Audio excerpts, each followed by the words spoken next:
IELTS এর preparation যারা নিচ্ছেন সবাই এই বইগুলোকে চিনেন, কারণ এই ক্যামব্রিজের আইএলস টেস্টগুলো প্র্যাকটিস করা প্রিপারেশনের টাইমে মাস্ট। কিন্তু এখন যেহেতু কম্পিউটার বেসড আইএলস এসে পড়েছে বাংলাদেশে, তাই বইগুলোর মধ্যেও কিছু চেঞ্জ দরকার। তাই আমি আজকে নিয়ে এসেছি আপনাদের দেখানোর জন্য ক্যামব্রিজ টেস্টটি কিন্তু কম্পিউটার ডেলিভার্ড সিস্টেমে।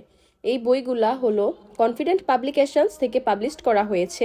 এই বইগুলো ডিজাইন করা হয়েছে আইএলস এর কম্পিউটার বেসড এক্সামে যেরকম সিস্টেম আসে ঠিক সেই সিস্টেমে। তাই আমি মনে করি এই বই থেকে প্র্যাকটিস করলে অনেক বেশি উপকার হবে যতটা না হবে নর্মাল ক্যামব্রিজ থেকে করলে। এই বইটা খুললেই প্রথমে দেখতে পারবেন এরকম একটা কিউআর কোড দেওয়া আছে, সেটা স্ক্যান করলে কিন্তু আপনাদের সামনে একটা ওয়েবসাইট এসে পড়বে, যেখানে আপনারা রিয়েল এক্সামের মতো এক্সাম দিতে পারবেন ফোন বা কম্পিউটার ইউজ করে। এই যে দেখতে পাচ্ছেন এই সিস্টেমগুলো কিন্তু কম্পিউটার বেসড স্ক্রিনের সামনে আপনারা দেখতে পারবেন। তো এভাবে এই রিডিং পার্টটাও কিন্তু সেম কম্পিউটার স্ক্রিনে যেরকম আসে ঠিক সেই রকম সিস্টেমে দেওয়া আছে। এক পাশে প্যাসেজ, আরেক পাশে হচ্ছে আমাদের কোয়েশ্চেনগুলো। তো নর্মাল ক্যামব্রিজ টেস্ট ইউজ না করে আপনারা চাইলে কিন্তু এই বইগুলো ইউজ করতে পারেন। এই বইগুলা ক্যামব্রিজ 11 থেকে শুরু করে 20 পর্যন্ত আপনারা পেয়ে যাবেন